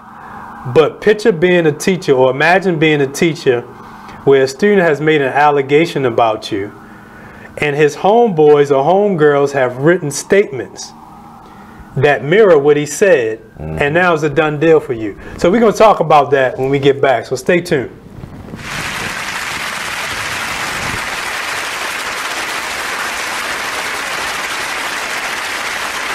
Check out this flashback from the Artist Exchange radio show. That's the biggest thing, is just empowerment. Just get off of the begging line. Just be proud and just get our pride and our dignity back, because as a child, we're taught how to go and beg for a job. Our parents, they literally taught us how to make sure you pull your pants up. Me, I'm 6'7", so I'm a bigger man. I was always taught how to not be threatening or intimidate people when I go into different interviews or different scenarios. And so we're literally taught how to condition ourselves, condition our speech, everything, in order to go and beg these people for a job, because we know when we walk in the door, I have to tear down 10 stereotypes before I get past hello. So we need to eliminate that. You know, and we need to eliminate that, and the way that we do that is employing ourselves and employing our brothers and sisters. And so that's our mission, is group economics, uplift ourselves, because I can't empower anyone until I empower myself, and change from just being willing, because it's in my heart and my passion to see my people succeed and see us do better and change the social order, because I know that we are not supposed to be on bottom. I understand who I was. I know I didn't fall out of the sky and land on a plantation. So when you have knowledge of self and you know who you are and what you come from, it's frustrating more than anything to see us in this position. Tune into the Artist Exchange every Friday, 7 p.m. to 9 p.m. Every Saturday, 12 p.m. to 2 p.m. Live on BigExposeRadio.com. Whoa. The moment my son saw a redwood tree. It's huge! Is the moment I knew that for him, You can't even see the top of that thing. even the sky has no limit. There are some moments only the forest can inspire. Find yours at discovertheforest.org. Learn about forests near you and discover cool things to do when you go. Your moment is out there. Find it at discovertheforest.org. Brought to you by the U.S. Forest Service and the Ad Council. Join the Just a Bit Outside crew every Monday, 8 to 10 p.m. on BeExposedRadio.com. You want to start off? I think I'll get it out of the way on a who's not. Okay, do it. The Orioles. Right. They got swept by the Royals. They lost 4 in a row, and the last 5 games have all been decided by 1 run. The game before, or the last game that they lost before the Royals was the Nationals, and it was Weeders, of course, one with a home run. Hit the home run. Right. You are listening to BeExposedRadio.com. If a teacher says something out the way to a student, the student can say, "Go to your camera." You'll hear when she called me out my name. Welcome back, good people. Sitting here with my brother Tony Roberts. Again, this is the Conflict Resolution Show, where conflicts are resolved and personal training is redefined. I am your host, Coach White. And if you were with us before we went to the break, Brother Tony and I were painting a picture. We're talking about, specifically, we're dealing with the question, are our students and staff safe in Baltimore City Public Schools? I have the Code of Conduct in front of me. We're reading the section about students with disabilities, and we were led to read a section of the Maryland compilation of student discipline laws and regulations, which apparently, according to Brother Tony, we're not following, which is a problem.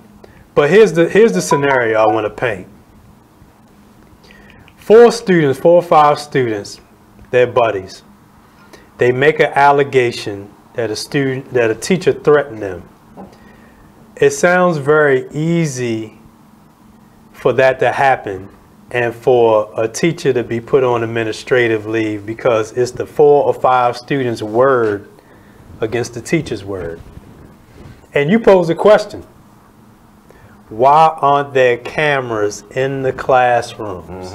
Kimmy just said, students, when they become upset, you can have a student bring something up that may have happened innocently, but because that is angry, then it becomes a lie against an authority figure. They have no job. It's sad.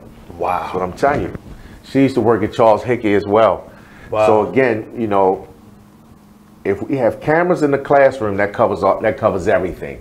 We ain't got, if an assault take place, they can go straight to the camera and say, we saw where the kid jumped in the person's face. We rely on cell phones. The only way we get footage now, kids got the cell phones. The kids pull the cell phone out, they record it, then they send it viral. Boom. Why don't we have cameras in classrooms? That covers everything. If a student does something, we can say, go to the camera. We'll see where the teacher didn't provoke it or if the teacher did egg the student on. Yeah. That settles everything. But why will the schools not invest in the camera footage to go in the classrooms? This is worth meeting about. And let me, I want to make sure I pronounce the name right. Let me turn to the back of this code. Dr. Santalise, our teachers need to feel safe and secure. Our students need to feel safe and secure. We have to find some money to put cameras in the classrooms. That is very important. I totally agree. That's the sleeping giant right there. That settles everything. That settles everything. That way we can see who was being provoked,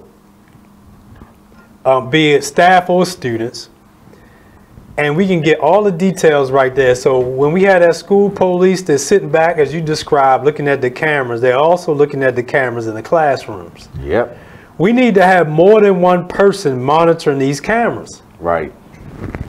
Because there's one person right there monitoring the cameras, and 4 eyes are better than 2. And see, the other thing with the cameras is also they're always rolling. So if we go to a teacher and she says, we'll say, what time did this take place? They might say 12 o'clock. They'll go to the camera, they'll roll it back to, what time did this kid come through that door? They'll say 12, they'll roll that camera backwards. Yeah. And keep going till they get to 12 o'clock and then say, okay, let's watch. And they might start from like 11:45, 11:50, and keep rolling till they say, okay, stop it right there. Then they can see. Pick it apart. Right, right. We had a kid where his phone was stolen in the gym. We went to the footage and we seen another kid walk over to where he set the phone down, take the phone, stuck the phone down in his dip. Okay. And then we went on the kid's face and I said, oh, I know this kid. So I go to the classroom and I say, look, bro, this is what we're going to do. Give me the phone and then there won't be no consequences. I said, but don't play me like I'm stupid and say you don't have it. He goes in his pocket. Here you go, Mr. Roberts. He gave me the phone. I said, thank you. And I took the gentleman his phone back. But that's because it was a camera in the gym. Gotcha. So we got cameras in the big gym, but we don't have cameras in all of the classrooms. Every school should have cameras in every classroom. Every school should have cameras in every classroom. That to me is I feel like a complete imbecile for not thinking about that. That is the sleeping giant. My buddy Jason said they don't want cameras because of money and maybe lawsuits. And again, who the lawsuit's gonna be on? The teachers. So they looking at like we trying to, again, but that's not protecting your teachers. It's just like with the police, that body camera. Yeah. That helps the police when a person say, well, he choked me, he did this. We go right to the body camera, let's see. Yeah. That'll cover the officer.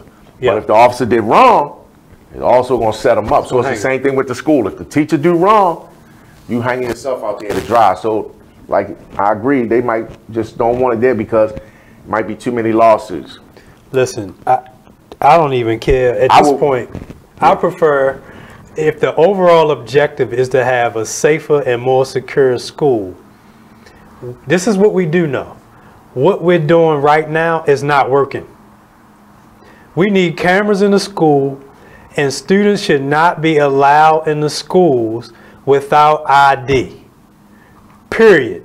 No ID, no enter. Like Maurice says, another set of eyes in the classroom.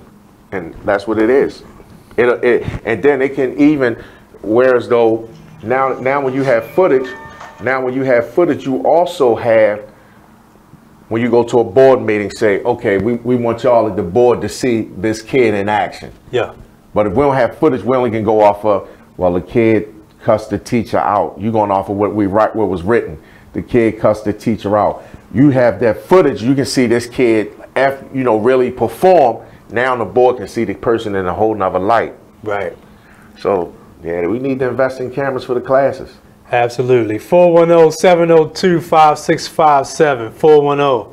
410-702-5657. We got about 23 minutes left in the show. Please give us a call. And listen, I need you to share this video. I need this to go viral. Everybody you know who lives in Baltimore City needs to hear this show. We need cameras in the classroom. Students who do not have an ID do not need to be allowed in, period. And those are two things that we can do very simply. I think if we care enough about safety and security, cameras should be in the classrooms, period. Yeah. Every student having an ID, they have S passes. They used to have the ID where you would scan to get in. But they taking that out.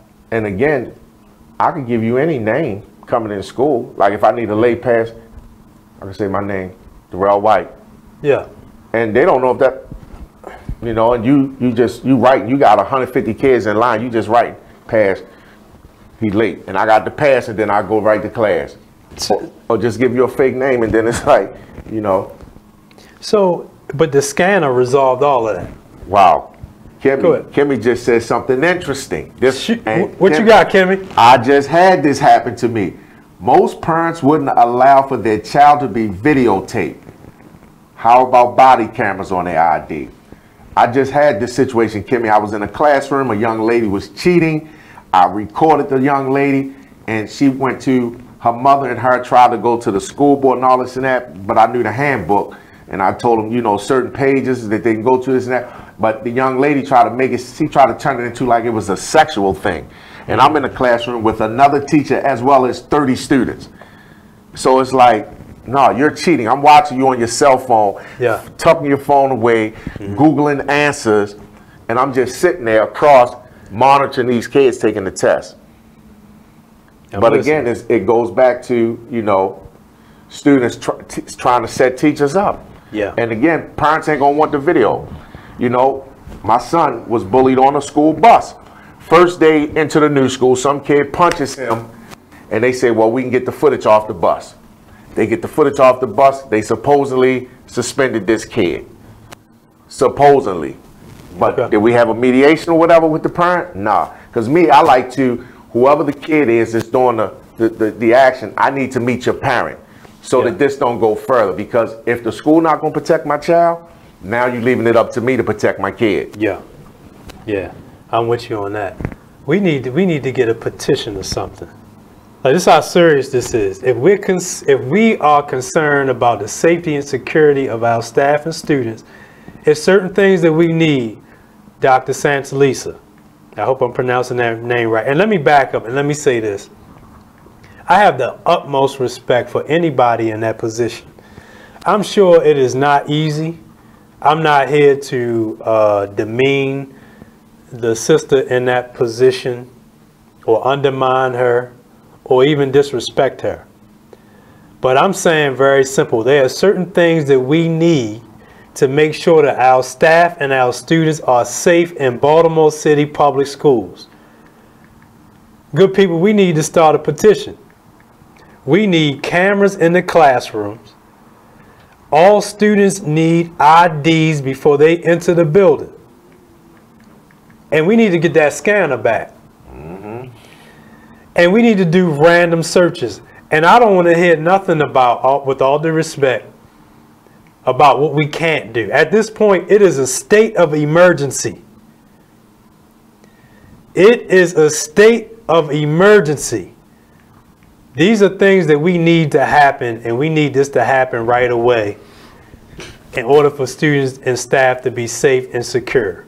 What you got? You got another comment? Oh, yeah. Young lady said she was sorry that happened. She said, but I knew you was on it, Professor. Yeah. Well, you already know.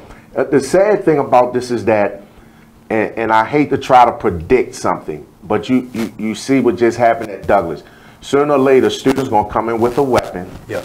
An altercation's going to go down, and the student might be bold enough to either stab or shoot the teacher. Yeah. And then, again, knowing the school system, they're going to try to find any kind of way to try to make it look like it was the teacher's fault. When at the end of the day, we need to protect everybody, students as well as staff. Yeah. The cameras would do that. It would at least be another set of eyes where we would be able to say, this is what happened, versus we really don't know. We relying on social media of the students. You know, certain schools, students can't even have their phones out. But in schools, you try to take a student phone now, it's like you ready for World War III. So the only footage that we ever get is the footage of kids videotaping incidents. When a teacher gets into an incident, everybody grabs their phone and start recording. Yeah. If we had the cameras already in place, then we wouldn't have to worry about any of that. Yeah. Yeah, I agree wholeheartedly. And for the life of me, I cannot understand. First of all, let me say this like I never said it before. What we're doing right now is not working. This is a state of emergency. I need you guys to share this. I need this to go viral. I need everybody in Baltimore City to hear this message. We need cameras in the classrooms. We need IDs on every student. We need scanners. We need students coming in and scanning in with their IDs. We need random searches taking place because too many students have knives, guns, tasers, pepper spray. Maurice said we need new world order in the school system. The rules and leadership who's in control of the funding need to be revamped. Absolutely. And doing nothing is not an option. We can't do nothing about it, and we can't continue what we're doing. So I understand you may have reservations, but let's look at the big picture. Cameras in the classrooms would alleviate a lot of issues. I don't understand for the life of me why a student would not have an ID. Here's what's crazy. When the President Trump talked about arming teachers with weapons, it got a lot of publicity. Some people say yay, some people say no. If we got money to arm a teacher with a weapon, we should be able to have money to put up the cameras. Absolutely. Absolutely. And that's not even an option. Like, they should have brought that up and said, okay, let's put cameras in here. But like I said again, the schools will come up with everything, every reason why they don't have the funding. When you have all of the other sources from casinos where money's supposed to come from this place and that place. And yeah, I remember that on the ballot. Right. And I'm very curious to see that implemented. I'm very curious to see the money trail. But again, Maurice said, what's the number? 410-702-5657. If you want to give us a call, 410-702-5657. I want to read another piece. You know, we have about 15 minutes. I'm still looking at this code of conduct under the Students with Disabilities. It reads, if a student with an IEP or 504 plan is suspended or expelled for more than 10 school days in one school year, the IEP or Section 504 team, I'm assuming that they are teams, must meet within 10 school days for a manifestation meeting. At the manifestation meeting, the IEP or Section 504 team will determine whether the student's conduct was a manifestation of the student's disability.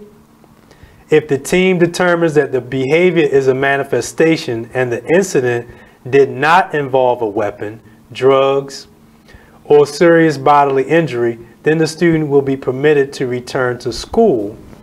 The student will also be returned to school if the team determines that the behavior is a direct result of his or her IEP not being properly implemented. So stay tuned. We'll be right back. The guy established controversy. They put mine into the wrong.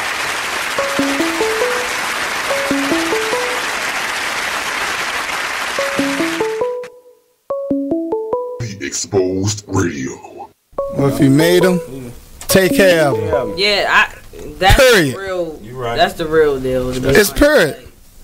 Right. And all that old money shouldn't go toward this, money should go to. If the child is with one of the parents 24/7, 7 days a week, you don't even come get your child every day. You come get your child once a month maybe, or once every 3 months. Right. You cannot dictate where that money goes, especially if the child ain't calling you about nothing. Now, if the child calling you every week, then you can question about where the child support is going. But if every time you pick up the child, they look nice, they ain't complaining about nothing, why are you worrying about where the money go at? It is what it is. Radio show.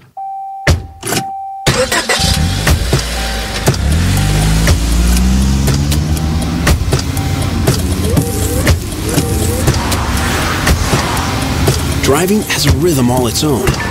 Don't wreck it with a text. Before you get behind the wheel, silence your phone. Or better yet, designate a texter. For more text-free driving tips, visit stoptextstoprex.org. Brought to you by the Ad Council and the National Highway Traffic Safety Administration. Green light. Hey girl, school zone. I'm getting hungry. Car changing lanes. You want to meet me for pizza? Stop sign. Intersection clear. Yeah, street. Pizza sounds good. Ballin Street? Girlin Street! It's hard to concentrate on two things at once, like texting and driving. Stop the text, stop the wrecks. How will you stop texting and driving? Tell us at stoptextstopwrecks.org. Brought to you by the National Highway Traffic Safety Administration and the Ad Council. You are listening to BeExposedRadio.com. Join the club that gives you stuff. Hey, thanks! Radio Loyalty. Here's how it works. Just click on the Radio Loyalty banner right now and sign up. Then, you keep on listening like you already do. But now you earn points. Those points add up, and you can trade them in for stuff in the Radio Loyalty store. Earn more points by sharing your station with friends on Facebook and Twitter, answering surveys, and by using the apps in the New Players App Store. Pretty simple, right? Radio Loyalty. Click that banner to join now. The Artist Exchange Radio Show every Friday, 7 p.m. to 9 p.m. Every Saturday, 12 p.m. to 2 p.m. Real artist, real talk, real live on BeExposedRadio.com. I was meeting with a friend yesterday, and I've gotten to the point where don't ask me a question because the truth is going to come out. And exactly. Just don't do it. If you ain't looking for the truth, don't come to me. Don't do it because I can't hold my tongue. And she wants to be this stylist, boutique, but you're not doing anything in that nature, and I can't take you seriously if you're not doing those things. And I understood why people didn't take me seriously because I found myself in somebody else's lane. I was good at what I was doing and what I wanted to be, but I wasn't doing it for me. So how can I ask you to take me seriously if I'm living in somebody else's shoes? And nobody can do what you do, and I think that that's a big problem that people face now. Like, you see what somebody else is doing and you want to do that when that's not your lane. That's not your lane. That's not what you're supposed to be doing. But it's popular. It's getting that person money. It's getting that person applause. Oh, I want applause. I want money. Let me stand over here behind them. And then a lot of times people aren't honest with themselves. You are listening to BeExposedRadio.com. I am your host, Coach White. We have a caller in. I appreciate the call. Who's with us this evening? This is Maurice Ellison. Hey, brother Maurice, how you doing, sir? Thank you for calling. Oh man, I'm calling because I'm just putting my input in on, man, because I agree with everything that y'all saying, and by me going to yes, I guess they lost. You still with us? You still with us, brother Maurice? Yeah, I'm still there. All right, go ahead. I'm sorry, you were breaking up. Say it again, good brother. Yeah, man, I'm here, man. I'm calling because I just want to put some insight on it. First Yes, of sir. all, it starts with everything starts from the top, the leadership.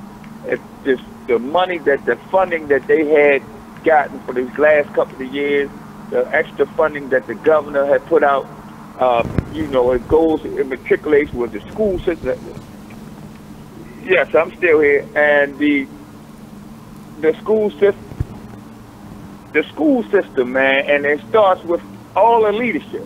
How can you get all this funding, millions of dollars, and the school year started off terrible off the bat? No heat, no air, the security down. I think all the schools need aid, need men in the schools to help out some of these teachers, even females. You need females with females and men with men.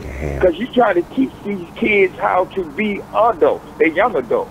But a lot of them are, they just acting like they don't have a kid in the world.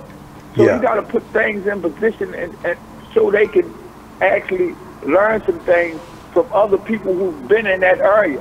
Study habits and all that. After school programs. All that stuff works. But you got one teacher with 45 kids in the class. That's kind of tough to do. That's ludicrous. I went to school and we only had 15, 20 people. I went to Catholic school, but the curriculum was totally different. But we still had an aide. I think you need 2 adults in each class. Because it's for one teacher teaching 50 kids or 40 kids or 30 kids, it's tough. Because you'll have 20 kids in the class that don't want it, but you'll have 10 kids that want it, but they're being distracted by the 20 kids. And then by the time the middle part of the school year, the class size then went down because 15 of them kids not even coming to school consistently. They showing up every now and then, or they missing first period, second period, and then they not coming at all. So they falling by the wayside. But the kids don't realize if you don't come to school and put your name on that roll, that school is not getting no funding. So it's just a lot that goes into them getting money for the school system. But the real point is that I really want to know who is in control of this money, because if I watch the news and they just got $30 million, or the casino that got some money that's supposed to be getting back to the school system, like who's in charge? Like, you know, I don't need the governor to be sitting back up there talking about, well, he did this and he did that. Where are the checks and balances of the people who's in charge?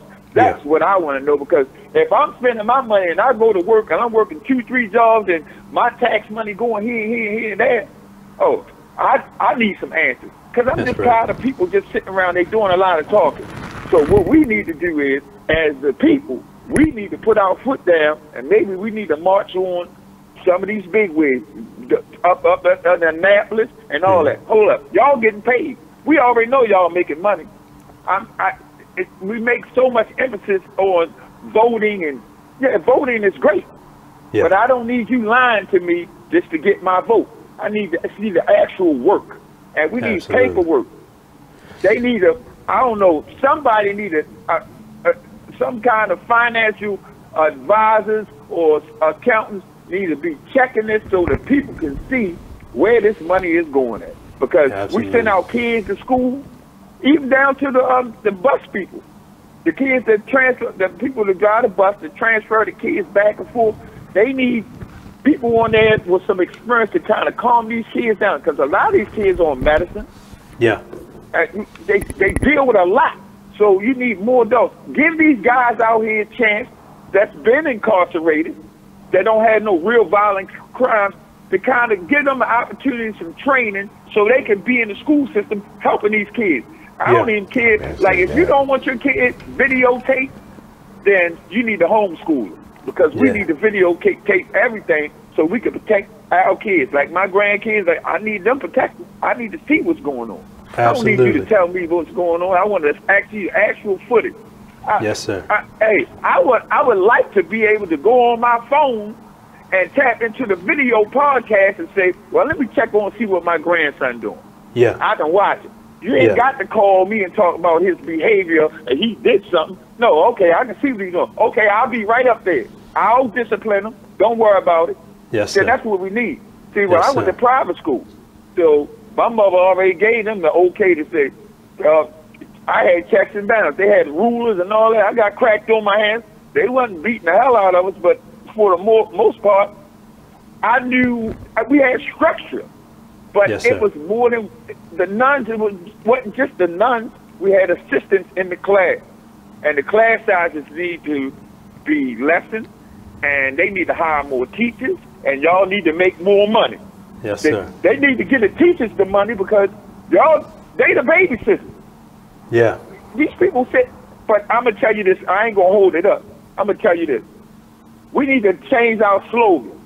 The kids need to know that school is their first job in life, because most of them think that they go to school and it's nothing. That's your first job. You go to school to do that job so you can get out of school and get a career. Because everybody just think a job is just the way it stops at. No, you go to school to prepare yourself for something larger. But they don't. You can't get them to think in that manner if you don't have the people in place to teach it. But like I said, it goes back to the money. We need to follow the money, because somebody's doing something wrong. But I ain't gonna hold it up.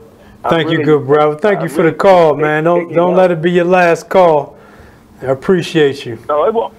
It won't be. It won't be, brother. All right, have a good one, man. My man sitting next to you, and I support him 100%, Mr. Tony Robbins. Good looking out, Maurice. So I agree with Brother Maurice. I think that the ratio from student to staff alone presents a safety issue. If you had 25 students to one staff, that's a safety issue. That's a safety issue. I mean, maybe 10, maybe 12, but no more than 15, I would say. Exactly, but the schools are overcrowded and then understaffed. So they'll say they don't have the money.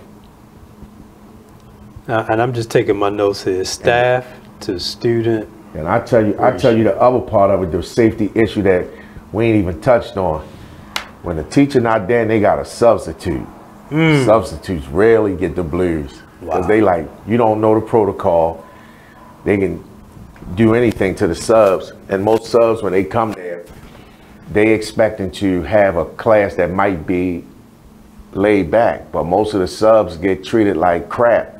So it's a safety issue because you got kids coming in your class saying, oh, this is my class. Most subs don't call a roll. They ain't gonna take attendance. They supposed to, but are they going to? They just there to get their couple dollars and for the day and call it a day. Wow. Well, we're going to wrap up in 30 seconds. Brother Tony, thank you so much for joining. Thank you, brother. I definitely appreciate your input, and we are going to do this again. But I'm also going to have you come on another time and talk about your book and tell about your story as well. Oh, yeah, so thank you so much, man. I don't take it lightly. So in closing, I'll say this. Again, share this. This needs to go viral. We need cameras in the classroom. Every student does not need to be allowed in without an ID. We need to get that scanner back. We need to get random searches, and we need to do something about the student to staff ratio.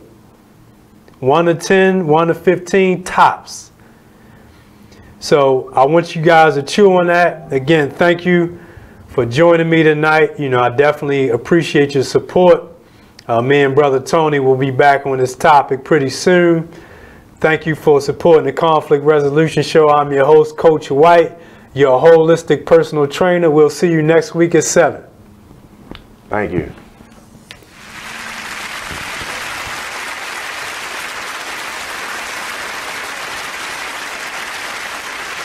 Hi, I'm LeVar Burton, and I'm proud to be a book person. How do I choose a book? Sometimes it's the cover, sometimes it's the title. I guess I'm pretty visual. If a book's really impressing me and the writing is really good, I will peek and see what the last paragraph is, because the endings of books should rock you. I am a book person, and if you're a book person too, read to a child and spark a lifetime of ambition. Join me at bookpeopleunite.org, because reading is fundamental. A public service announcement brought to you by Reading is Fundamental, Library of Congress, and the Ad Council. Hi, I'm LeVar Burton, and I'm proud to be a book person. How do I choose a book? Sometimes it's the cover, sometimes it's the title. I guess I'm pretty visual. If a book's really impressing me and the writing is really good, I will peek and see what the last paragraph is, because the endings of books should rock you. I am a book person, and if you're a book person too, read to a child and spark a lifetime of ambition. Join me at bookpeopleunite.org, because reading is fundamental. A public service announcement brought to you by Reading is Fundamental, Library of Congress, and the Ad Council. Green light. Hey girl, school zone. I'm getting hungry. Car changing lanes. You want to meet me for pizza? Stop sign. Intersection clear. Yeah, street. Pizza sounds good. Ballin Street? Girlin Street! It's hard to concentrate on two things at once, like texting and driving. Stop the text, stop the wrecks. How will you stop texting and driving? Tell us at stoptextstopwrecks.org. Brought to you by the National Highway Traffic Safety Administration and the Ad Council. Check out this snippet from the new season of Talk Lately with Monty about Jennifer Holliday. Anyway, let's get back to... Yeah, well, what I wanted to say is that I can understand 100% where Jennifer Holliday is coming from, and that's sort of kind of where my 20% came from. When I basically came out and said who I voted for, I received a lot of backlash. Even on my own talk show, which comes on every Monday from 5 to 7 p.m., I was called a coon. Okay, yeah, shout out for the plug. But yeah, someone actually, you know, they told CJ Bernie that I was a coon, and that really hurt me. I've been called everything from a fat whatever and everything, but someone actually commented on his Facebook. I didn't even say that. That's kind of called me a coon, but it's coon. I like you. It's crazy because I just feel like someone like Jennifer Holliday. I understand why she stepped down, but I'm kind of upset with her because I think she still should have performed. You know, if you're going to jump out there, then stand in your truth. Don't let no one stop you or change your mind about anything. Listen, no one put a gun to her head and made her sign on for that. But it just seems like, just you know, she nobody was put a basically, gun, she was bullied. But see, the thing about it is they will put a gun to her head to not do it. I don't think so. Well, that's what the threat says. You gotta say, it's why it's called a threat. You don't know the hypotheticals in there that could happen to you. Why do you think she's not a well-known singer, so she's not going around with security. Since she goes to get her tracks at the mall, right? Pow! Right, but at the same time, now we got a whole bunch of dead cats. Yeah, but like what she said in the footage, you know, today on The View was basically it's not white people who was threatening her. It was us who was threatening her. Right. Where do you think she live? I think she live in Atlanta. Exactly. They gonna get her at the Ku Klux Klan mall and drag her by her hair. You know her hair made a cat. She got the new weave. I don't have Jennifer Holiday money, honey. Yeah, I don't know what this, it might be because it's I don't got Jennifer Holiday money, but me personally, I feel as though, you know, like I said, once I kind of came on, and even being on this show, because I'm pretty sure the headline says Trump supporter, I'm putting a lot of myself out there. You know what I'm saying? So I get it. Every Tuesday at 7 p.m. only on BeExposedRadio.com. Whoa. The moment my son saw a redwood tree. It's huge! Is the moment I knew that for him, You can't even see the top of that thing! even the sky has no limit. There are some moments only the forest can inspire. Find yours at discovertheforest.org. Learn about forests near you and discover cool things to do when you go. Your moment is out there. Find it at discovertheforest.org.